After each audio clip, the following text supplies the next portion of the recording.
Hi there, welcome to the latest episode of my 10-minute moan. The topic of this 10-minute moan is some fears I have about the Southport trial.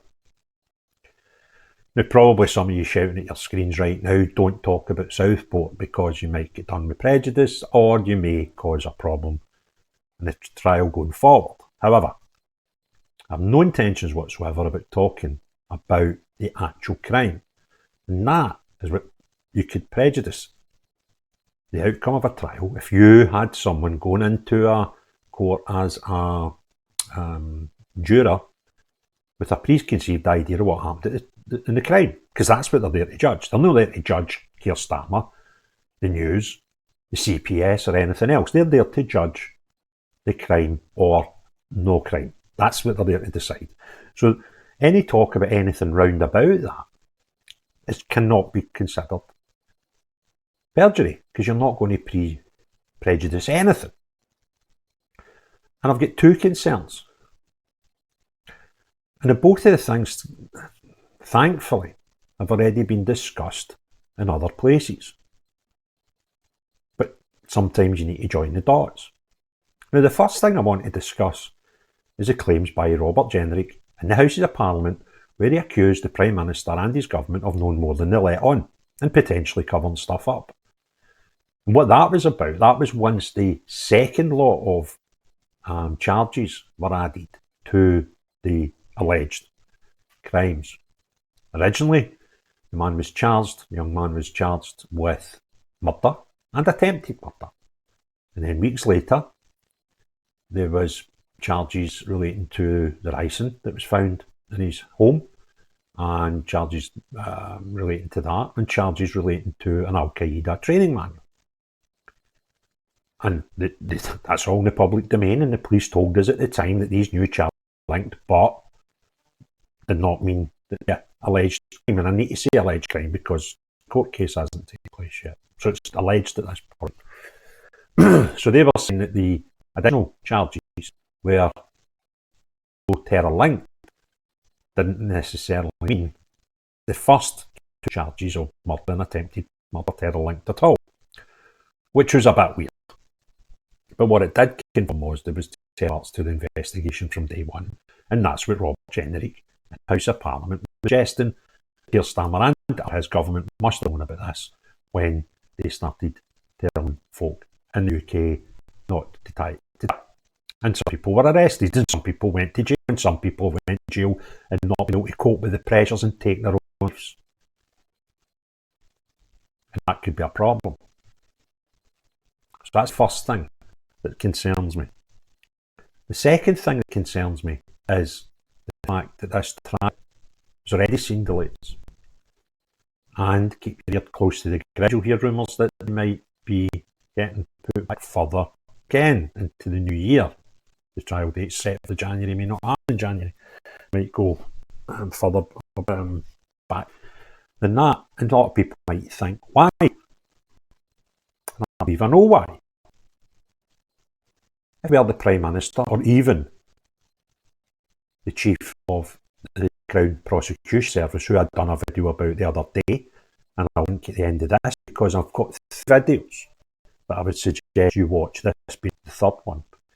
And I would suggest that anyone with a keen interest in this case watch the 3 videos and pieces together what's been said in each of them. One of the videos is not even about Southport. It's just my thoughts in general. Certain things happened and certain alleged crimes, what would become. So I've put 3 videos together. This thing asking about what makes a crime terror, that's just a generic video. Watch fully. Not about any specific alleged crime. The video is CPS, and this one just now. And I believe that if this case sees the light of a courtroom and evidence has to be presented, it could be very damning for some very important people in our country. So I strongly believe that a lot of people would prefer this case not to go to trial. There's only 2 ways that a case wouldn't go to trial. That would be 1, if the defendant pled guilty, or 2, if the charges were dropped. I cannot see that second option ever happening. The repercussions, the reaction for the public to that would be far too high. So that would mean if anyone in the country didn't want this case to be heard in a courtroom and evidence to be made public, the best chance they've got of that is the defendant pleading guilty. We don't need a trial then. We just need to go straight to sentencing. And a lot of the evidence would simply not need to be made public. And I believe there's a lot of people in very important places that would benefit greatly from that case not getting the light of day. So, what I think is going to happen, and if I can work that out, and I ain't a lawyer, you can bet your bottom dollar the defence team have, and you can bet your bottom dollar balls at their court.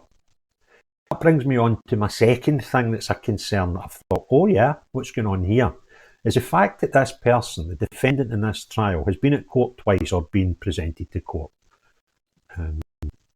Last one was remotely, so he wasn't physically at court.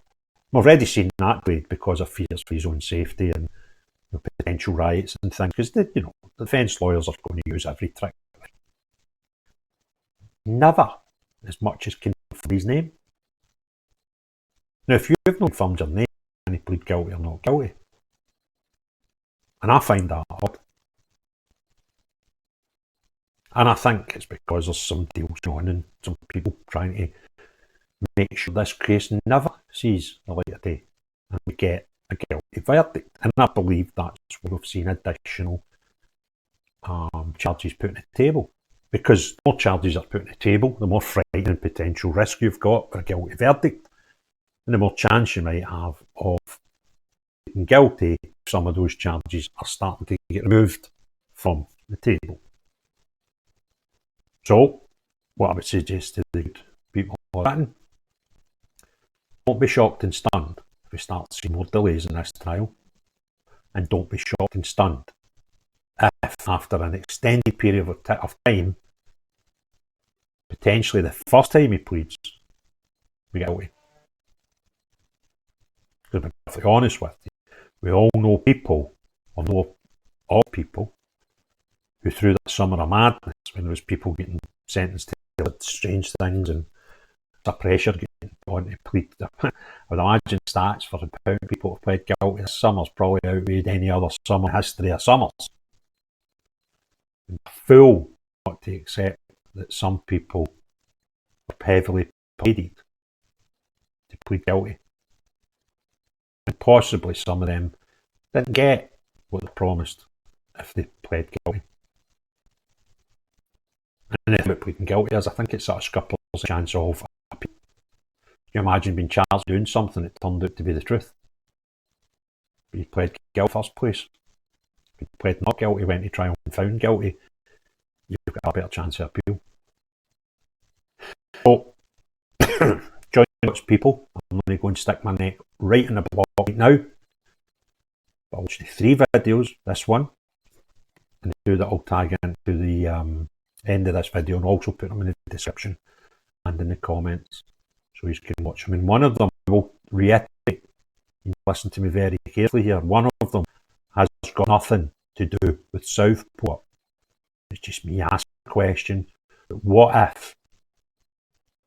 And what would it take for a crime to be then turned into a crime of terror?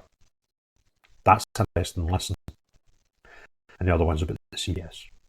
So if you enjoyed the video, give it a thumbs up. If you've not already done, please hit subscribe and notifications. Get involved in the comments below, also like them. But most importantly, unless you're the type of person that would actually benefit from this case not being presented in a court of law, not you, but everyone else, have a great day. Cheerio, bye now.